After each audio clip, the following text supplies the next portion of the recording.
Hey, this is Kristen. And this is Aaron. And this is Drive Mode Show. What are we talking about today?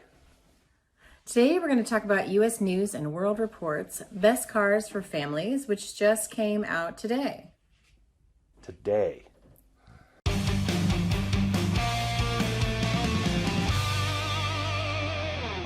They have a great list. They do a really comprehensive job of figuring out how to compare the different cars, and they even include a minivan, a crossover, SUV. So they've got the full spectrum of vehicles that are good for families, and that fits us really well. For those who aren't familiar with how U.S. News does reviews, their reviews are in-house, so they have somebody who does the review, but a big part of that review is to go out and look at other reviews, including reviews from people like us, and pull information from that and then get sort of a consensus. And so they might quote somebody like another auto review or reviewer and say that this is basically what people are saying, or they'll just summarize this is the kind of what's being said the most often about this vehicle. And so U.S. News has a little bit unique, their approach is a little bit unique compared to what other places do for car reviews. So the difference between what they do and what, say, I do or Kristen does or what we're doing here on the channel is they don't tend to give a lot of impressions. So they don't talk about how they feel about it or what it feels like to them, or the more ambiguous stuff. That's where people like us come in. Right. They do facts, not feelings. We do feelings and facts. Yes. So for this list, they created the list based on categories, three-row, compact SUV, so on, and then they picked the best based on all of that criteria that they have. And this list might sound like, well, it's just another outlet putting out another list of whatever's the best. But this is U.S. News, so they're highly, highly reputed. It's a list that people pay attention to. So It is. They do a great job across the board, and I think they really pull from a lot of different sources. So it's a good list, and I am looking forward to talking it through with you. So what's the first one? I think it's a three-row, right?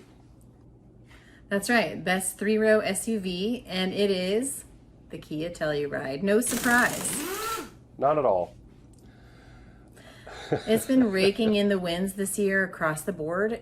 Kia is, I'm sure they're so excited about the response they've gotten to the Telluride, and I've been recommending it. It's got lots of room in all three rows. I think it's impressive in a lot of ways. It's got all the modern tech that you want, and it didn't shock me at all. Nope. So the way I've been looking at the Kia is about probably 4 years ago, 4 or 5 years ago, the Volvo XC90 released in its new format. And it did the same thing. It just started sweeping all the awards. And for all the same reasons. Wonderful interior, excellent ergonomics, perfectly sized, perfectly powered, good efficiency, all that stuff. Very safe. Yeah. I mean, the safety High ratings safety are sky ratings. high. The Telluride and the Hyundai Palisade are very close in terms of how good they are, their build. They also share some parts, commonality a little bit, but not enough that you would know unless you know what to look for. I think the biggest reason that the Telluride is taking a lot more acclaim than is the Palisade is purely based on price.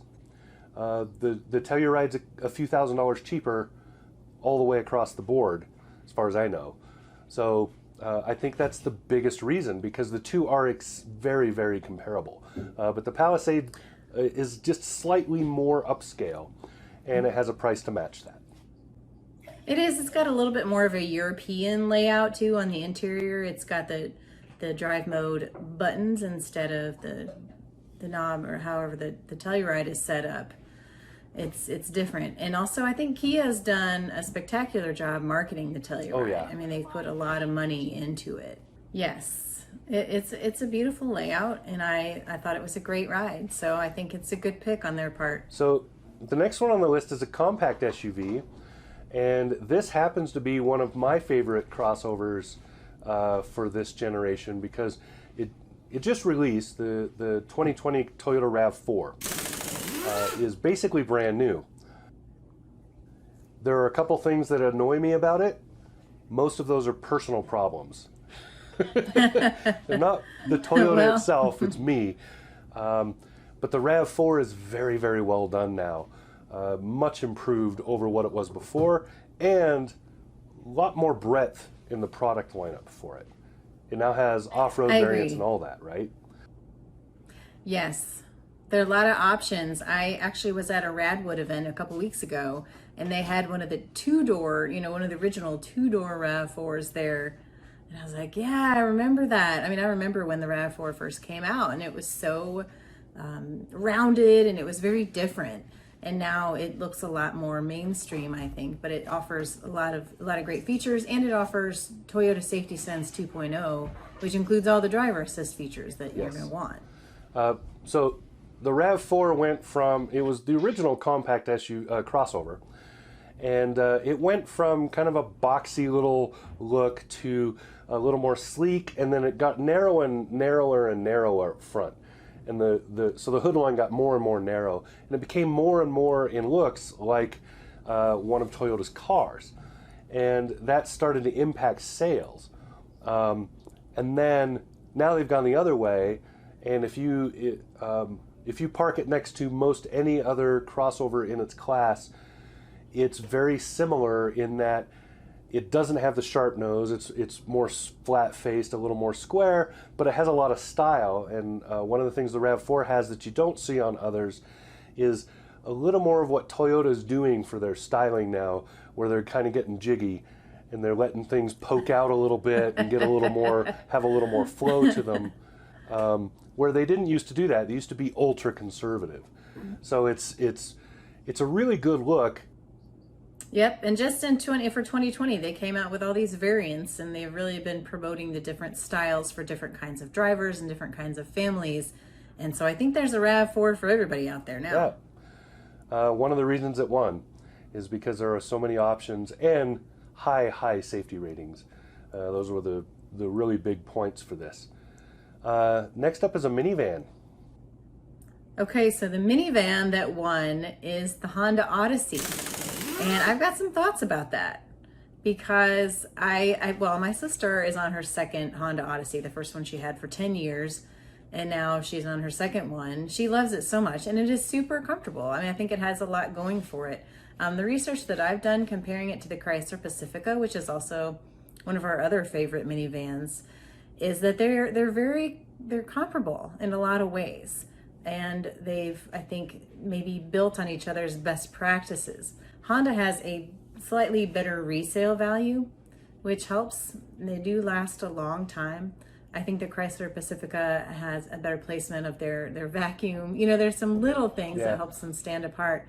But Honda also has some camera angles and things like that, so you can see what the kids are doing way in the back, as well as some intercom systems that help you hear your kids in the back if you want to hear them. The Chrysler won't have that until next year. So Right. that's the difference. If you all will remember, we did a video about this. We did. In Chicago. We did. Yeah, with the all-wheel drive Pacifica, Yes. which is coming out now. I think the biggest reason the Honda won out overall is reliability ratings. It has a higher reliability expectation than does the Pacifica. Chrysler's been plagued by that a little bit with most of their vehicles, and the Pacifica has been no different. So I think that overall was the number one reason, because in almost every other way, they are extremely comparable. They get about the same mileage, they have about the same safety, they have about the same usage and internal setup. Chrysler has stow and go. Honda has the easy to remove seats. So it's really they're both just really comparable. Honda has a little more tech. Chrysler has a little bit more style. It's just a lot of, but really across the board, very straight. So that would have been a hard choice to make And I'm glad I they made agree. it. It could be personal preference too. I mean, I think Yeah. you can choose either one of those and not go wrong. That's true. Very true. Yeah, coffee shark do do do do do. Coffee shark do do do do do. Okay, so next on the list we have the best two-row SUV for families, and it's the Honda Passport. I got to drive the new Honda Passport at the Texas Truck Rodeo in the fall, and I was really impressed by some of the updates. What did you think? So I have driven the Honda Passport several times now. I drove it off-road at an event in Colorado. Excuse me. I drove it on the snow and ice, also in Colorado. I drove it as a regular press loan with the family twice now. I've had the 2019 or the 2019 and the 2020, and spent a fair amount of time with Natalie from Honda talking about it. And it's a wonderful, wonderful vehicle. Lots of balance in terms of usefulness, size, versatility, family hauling, all of that. It's really, really a good example of hitting the sweet spot in that two-row segment there, which is, I think, right now the most competitive segment happening. I think the two-row mid-size, roughly mid-size, but not quite the small mid-size. I think that is the hottest segment right now. Really, you think more than the three-row segment? Oh, yeah. Because that seems to be so hot right now. Sales-wise, the two-row segment's much larger. And because, like I said, it just hits a sweet spot for a large group of people. It does. I agree. And the Honda Passport, I don't think you can go wrong with that choice. It's a very good vehicle. It's a great SUV. It'll last you a long time. So next up is the best hybrid car. So this is interesting because this is where I think we're going to see a bunch of Dukes out. We're going to see some people fighting over this one. Because they picked the Toyota Avalon Hybrid. And if you talk to people that are big on EVs, so plug-ins and electrified vehicles, they would never pick this. What would they pick? What do you think? First off, they would probably go for a plug-in, and it would be difficult to argue with them because there are so many great plug-in options now. But they're talking about this category specifically is electric car for families. So that's a little less, that I think in US news that precludes any luxury models, which means you're really limited to what's available at that point. But I would argue the Avalon Hybrid, I would argue the Kia Niro EV, I would argue now they're talking hybrids only, but there is a hybrid option for that. There's also a hybrid from Hyundai, in the Kona. There's in cars. There aren't very many left because cars are kind of disappearing, right? Well, I mean, the Hyundai came out with like the announcements for BMWs. the new Elantra yesterday. Yes. But with a hybrid. That wouldn't have been on this list, and that's a 2021 model. So right. Yeah, so it'll be interesting to see what happens for the 2021 model year. So I think that the win here really comes down to the narrowness of the category, because it is the hybrid or electric car for families. So they're limiting themselves in terms of that precludes basically all crossovers. And even though the Kia Niro is not a SUV in terms of it doesn't have all-wheel drive and stuff, it is considered a crossover, which means it wouldn't be in this category. That would be in the next category. And honestly, I mean, Toyota and Lexus both do hybrids really well. Yeah.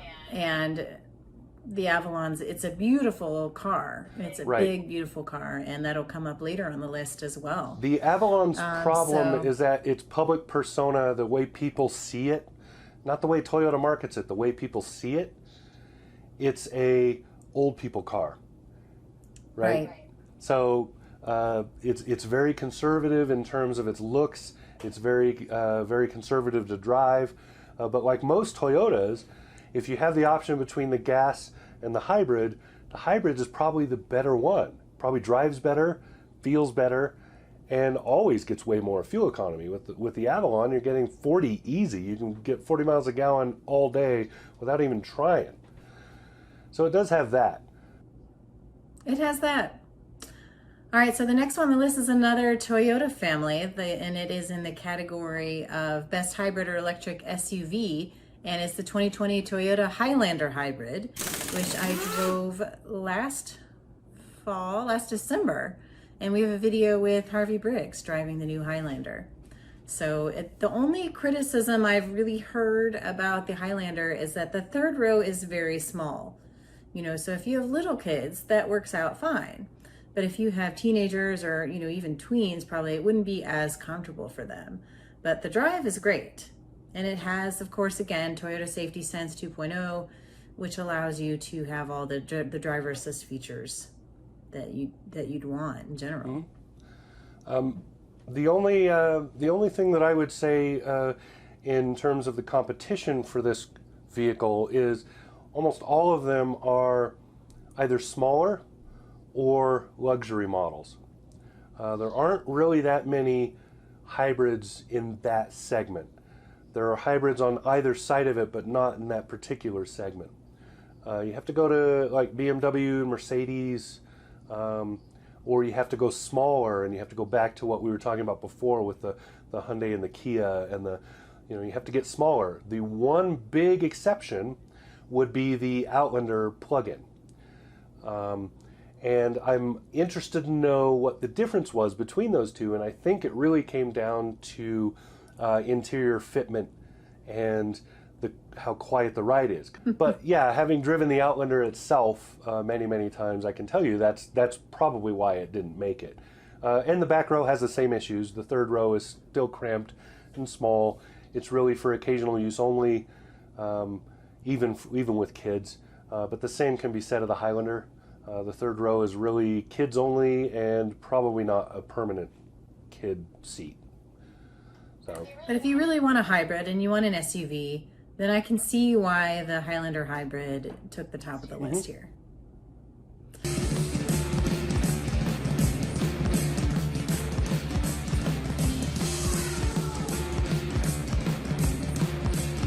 All right, so let's talk about the next one on the list is the best large car for families. And we're going back to the 2020 Toyota Avalon, not the hybrid, but the standard Avalon. And I would tell you, we were talking a little bit about the market. If I had to choose between an Avalon and a Lexus sedan, I'd choose the Lexus. Right. But also, I'd probably also choose the top of the line Camry for the difference. And that's where I would have gone.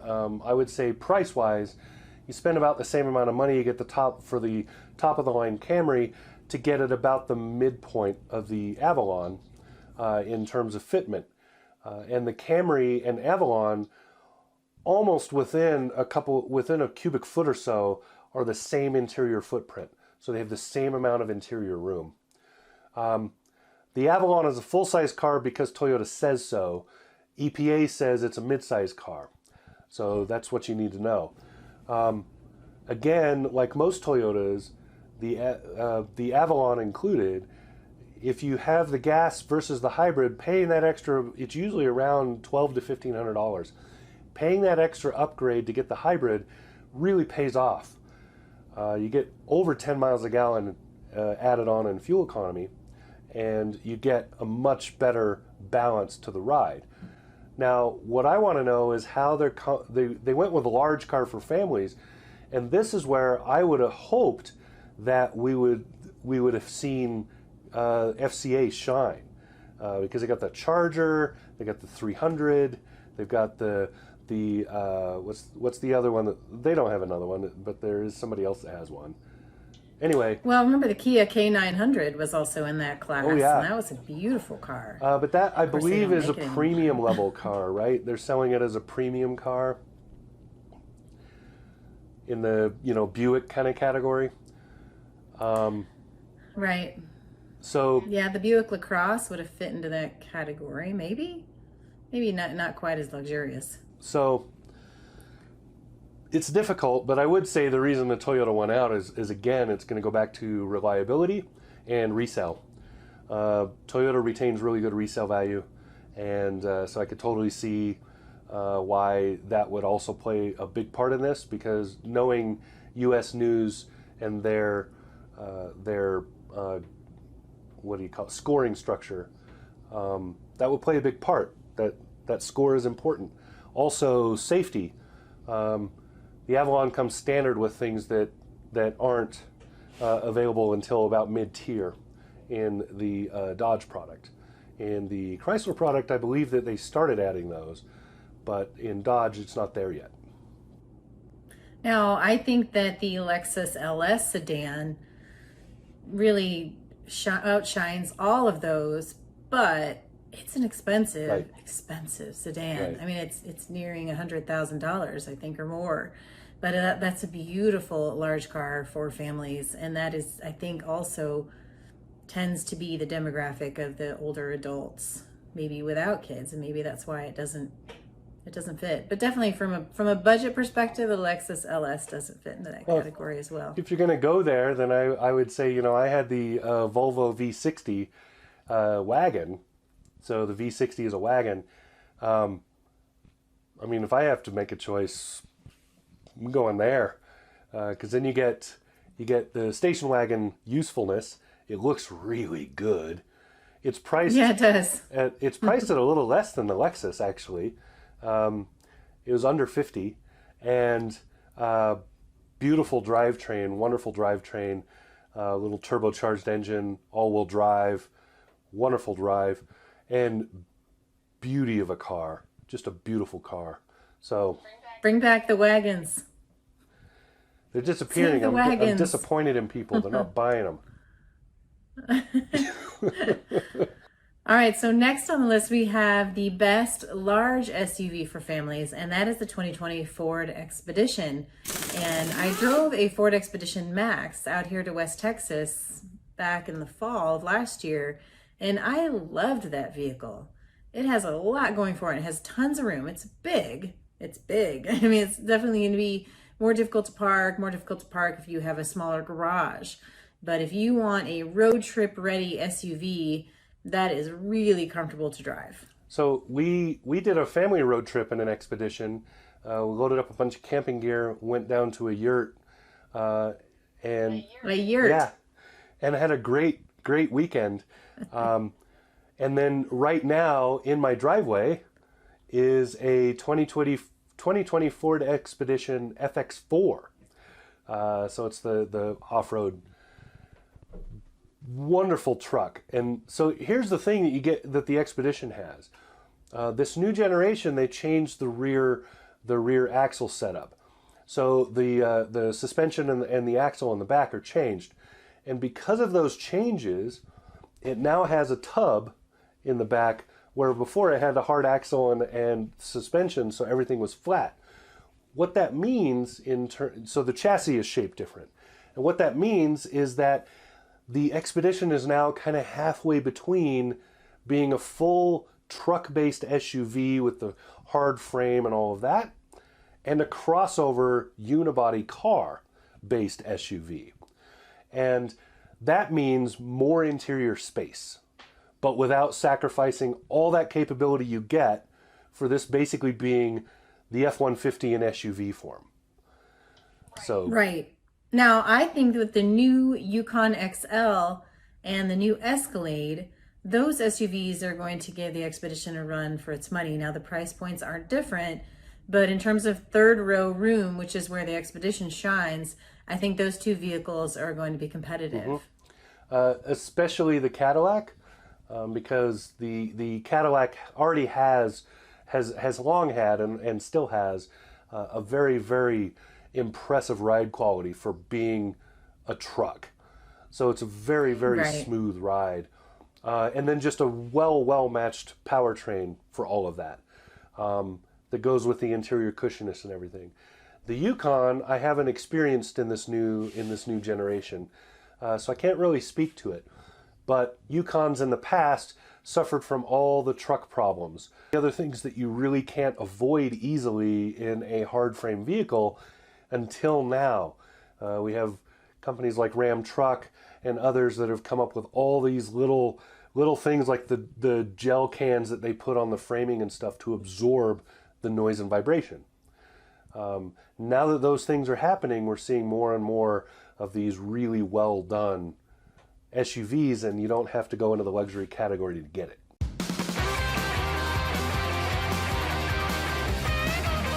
All right, so the last vehicle on the list is the best midsize car for families, and it is, drum roll please, Tesla Model 3. 2020, the 2020 Toyota Camry, which we talked about a little bit before. Now Yes. it comes standard with a Wi-Fi hotspot, Apple CarPlay, and Android Auto. And so those are the three things that your family is going to need And in terms of it's no making all the longer digital people happy. boring.